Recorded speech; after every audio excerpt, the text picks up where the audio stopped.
अस्सलाम वालेकुम, कैसे हैं आप लोग। आज की रेसिपी जो मैं आपके साथ शेयर करने जा रही हूँ वो है सूजी का ये रसीला और दानेदार सा हलवा, जिसे बहुत आसानी से आप बना सकते हैं। कोई सिर्फ 10 मिनट की ये रेसिपी है। तो इसे बनाने के लिए किन किन इंग्रेडिएंट की ज़रूरत है, क्या क्या टिप्स फॉलो होंगी, तो शुरू करते हैं। बिस्मिल्लाहिर्रहमानिर्रहीम। यहाँ पर मैं एक पैन लूँगी और इसके अंदर 2 खाने के चम्मच देसी घी के ऐड कर दूँगी। हलवों को हमेशा देसी घी में बनाया जाता है क्योंकि इससे इसका फ्लेवर मज़ीद इन्हेंस हो जाता है। तो यहाँ पर देसी घी लेकर इसको बिल्कुल स्लो आंच के ऊपर हम मेल्ट कर लेंगे। जैसे ही देसी घी मेल्ट होगा हम इसके अंदर ऐड कर देंगे सूजी, जो कि मैंने ली है आधा कप जितनी, और बिल्कुल स्लो आंच के ऊपर हम सूजी की भुनाई करेंगे और सूजी को इतना भूनेंगे कि इसका कलर चेंज हो जाए। सूजी को कंटिन्यूसली दम वाली आंच पर आप भूनते जाइएगा। इसको छोड़कर आपने कहीं नहीं जाना है, वरना ये आधी कच्ची रह जाएगी, आधी जल जाएगी और आपके हलवे का फ्लेवर बिल्कुल ही ख़राब हो जाएगा।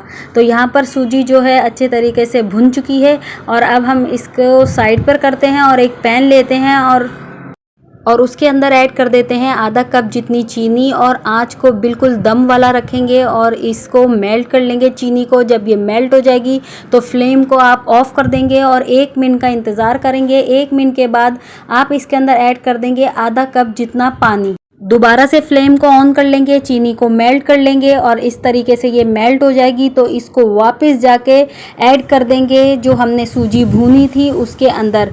आंच को दम वाला रखना है, तेज़ नहीं करना, और कुकिंग जो हमने बिल्कुल स्लो आंच के ऊपर करनी है। यहाँ पर हलवे को तकरीबन 1 से 2 मिनट लगेंगे। इसमें मज़ीद चीज़ें शामिल कर देते हैं ताकि फ्लेवर बढ़ जाए। आधे चम्मच के करीब इसमें हम सब्ज़ इलायची का पाउडर ऐड कर देंगे।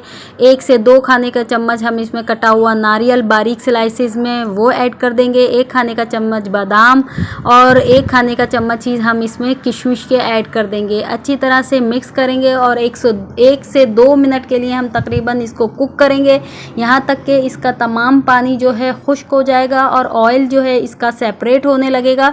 और इसके बाद हम फ्लेम को मुकम्मल तौर पर बंद कर देंगे और जब फ्लेम बंद कर देंगे तो इसके बाद हम इसके अंदर ऐड करेंगे तकरीबन 1/4 कप जितना दूध। बाकी आपको अपनी कंसिस्टेंसी पर डिपेंड करता है कि आपको हलवा कितना पतला या गाढ़ा चाहिए। तो यहाँ पर मैंने 1/4 कप दूध को ऐड कर दिया है और इसकी अच्छे तरीके से मिक्सिंग करेंगे। याद रहे कि फ्लेम ऑफ है, फ्लेम ऑफ करने के बाद ही दूध की मिक्सिंग कीजिए। इसके बाद देखिएगा आपका कितना ज़बरदस्त सा रसीला सा दानेदार सा हलवा बनकर तैयार होता है। तो ये थी टिप्स जो मैंने आपको बताई हलवे की। बहुत ही मज़ेदार, जायकेदार, खुशनुमा ये हलवा बनकर तैयार हुआ है।